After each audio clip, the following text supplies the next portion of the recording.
الدین امام الاسیر نے، بہت بڑے آدمی گزرے، انہوں نے کتاب لکھی، اس کتاب کا نام ہے اسد الغابہ، جنگل کا شیر، عجیب و غریب کتاب ہے۔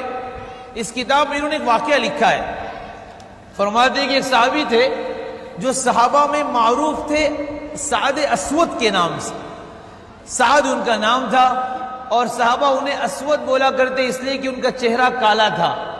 غریب صحابی، روز کھودنے والے، روز پینے والے، غریب آدمی بیچارے۔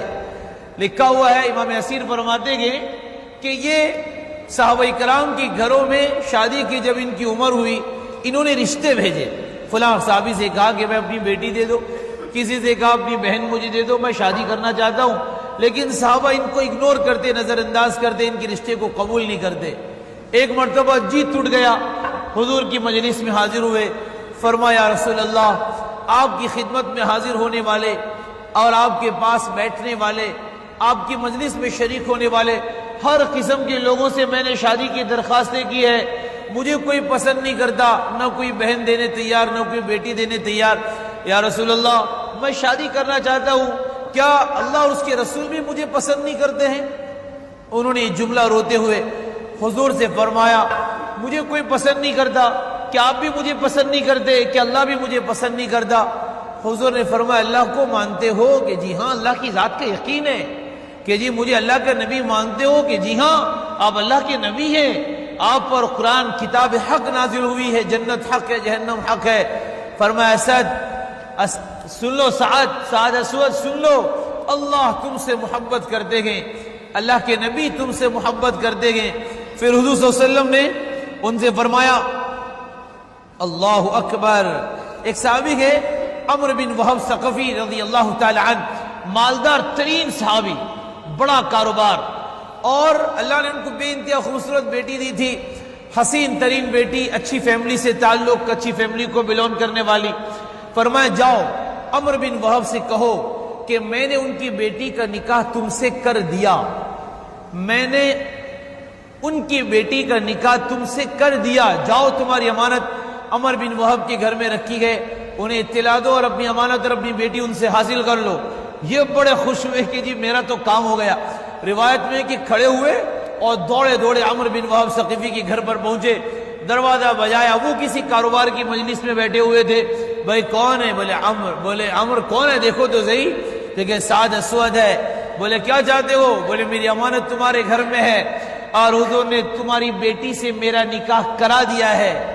تو انہیں بڑا عجیب سے لگا کہ اللہ بھرے مجلس میں یہ بیچارہ مدینے کا غریب، کالا کلوٹا، اور کوئی خاندانی بیک گراؤنڈ نہیں ہے اس کے پاس، خالی اللہ اس کے رسول پر ایمان ہے، اس کے پاس اخلاق ہے، اللہ اور اس کے رسول کی تابعداری ہے، کوئی خاندانی پس منظر اس کے پاس نہیں ہے، ناک نقشہ نہیں، بزنس نہیں، کاروبار نہیں، اور یہ آ کر اس مجلس میں اس طرح چیخ دیا اس نے کہ جاؤ ہم حضور سے بات کریں گے، تم جاؤ یہاں سے۔ بیٹی نے حضرت سعد اسود کی بات کہ انہوں نے بھرے دربار، بھری مجلس میں، کاروبار کی میٹنگ میں، محفل میں ابا سے کہہ دیا کہ تمہاری بیٹی کا نکاح حضور نے میرے ساتھ کر دیا۔ بیٹی نے سنا، ابا نے تو بھیج دیا۔ بیٹی نے کہا کہ ابا جان یہ غلطی نہ کریں آپ، ابا جان یہ غلطی نہ کریں آپ، سعد کہیں حضور تک چلے نہ جاوے اور آپ کا یہ جملہ حضور تک پہنچ نہ جائے کہ آپ نے حضور کی بات کو ٹھکرایا۔ پھر کہنے لگی سنو، کیا لڑکیاں تھی غیر شادی شدہ، اور حضور نے اپنے ماحول میں رکھ کر ان کے دلوں کو کس طریقے سے تیار کیا تھا۔ کہنے لگی ابا جان کیا آپ نے قرآن کریم کی آیت نہیں پڑھی؟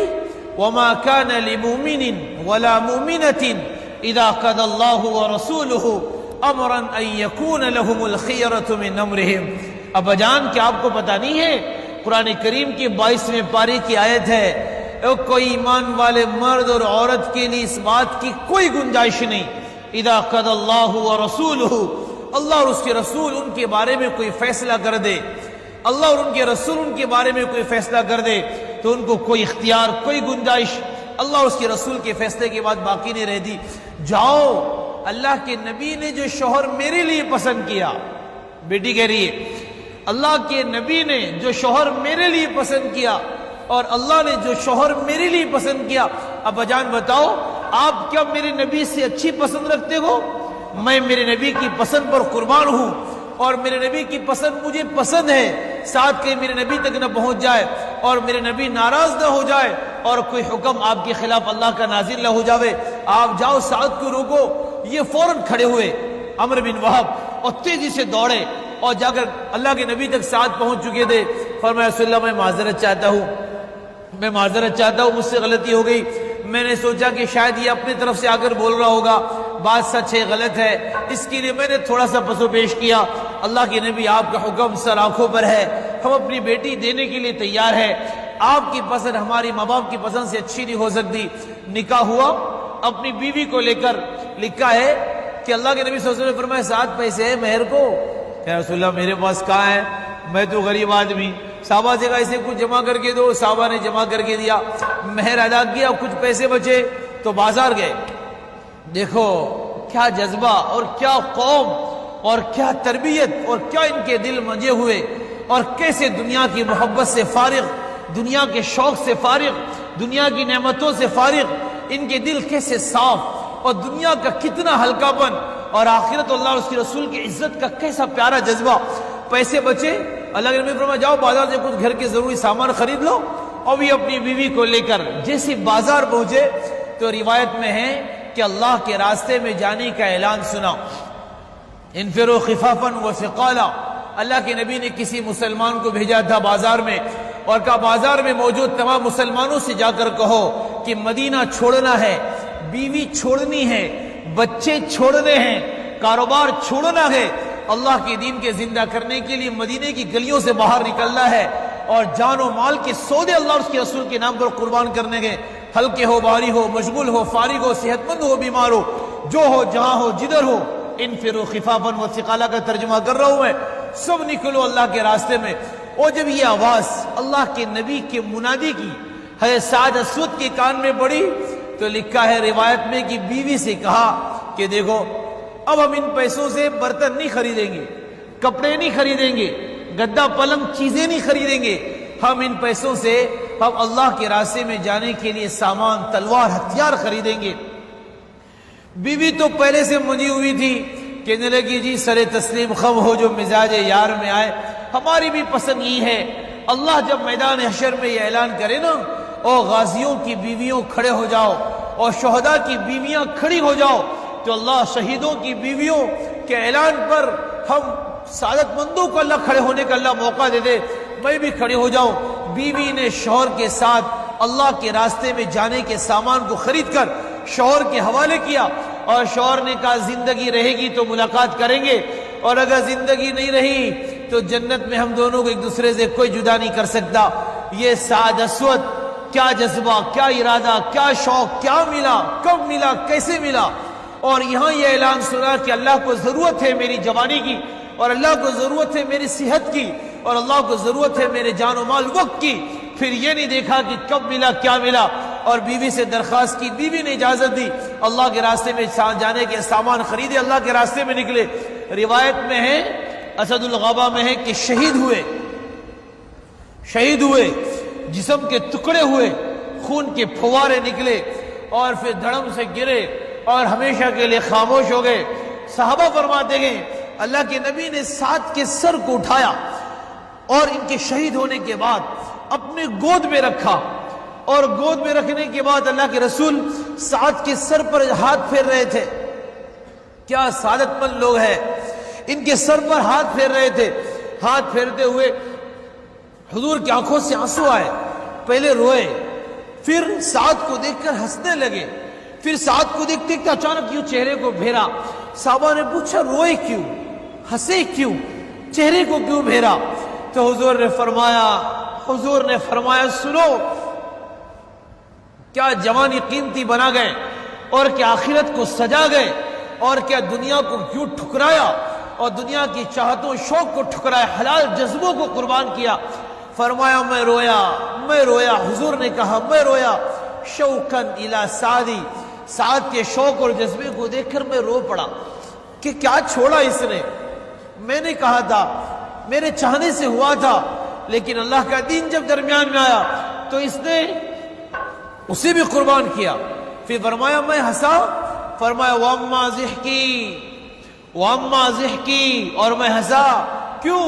فَلِمَا رَأَيْتُ مَنزِلَتَهُ عِنْدَ اللَّهِ, سعد کے مقام کو اللہ کے دربار میں دیکھ کر میں ہنس پڑا کہ اللہ نے اس کی چھوٹی سی قربانی ہوگی, دنیا اسے بڑی سمجھے, لیکن اس کی جان و مال کی قربانی پر اللہ نے اس کو ہمیشہ کی عزت اور ہمیشہ کی ٹھاٹ باٹ اور جو نوازا, میں اس کو دیکھ کر ہنس پڑا. صحابہ نے پوچھا رسول اللہ پھر آپ نے اس کی لاش کو دیکھ کر کیوں چہرے کو پھیر لیا؟ تو اللہ کے رسول نے جو جواب دیا علماء نے محفوظ کیا, صحابہ نے ہم تک پہنچایا. فرماتے ہیں وَأَمَّا اعْرَاضِي عَنْهُ, سعد کی لاش کو دیکھ کر جو میں نے چہرے کو پھیرا, فرماتے میں نے دیکھا فَلِمَا رَأَيْتُ أَزْوَاجَهُ حُورًا مِّنْ حُورٍ عِينٍ, جنت کی حسین لڑکیوں کو میں نے دیکھا.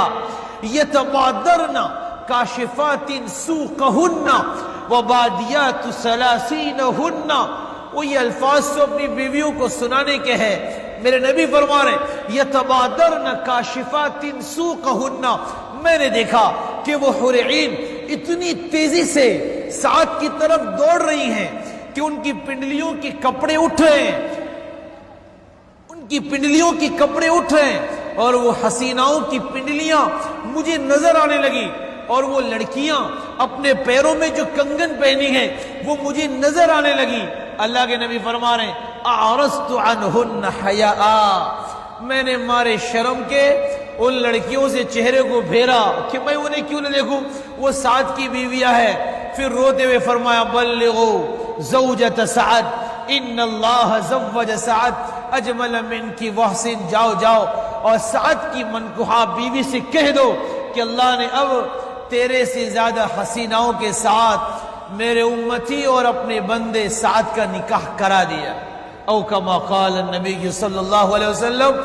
میرے بزرگوں, جو کھپے گا ایسے, جو مٹے گا ایسے, جو قربان کرے گا ایسے نا, اللہ ویسے ہی نوازے گی جیسے ان خوش نصیب صحابہ صحابیات کو اللہ نے نوازا.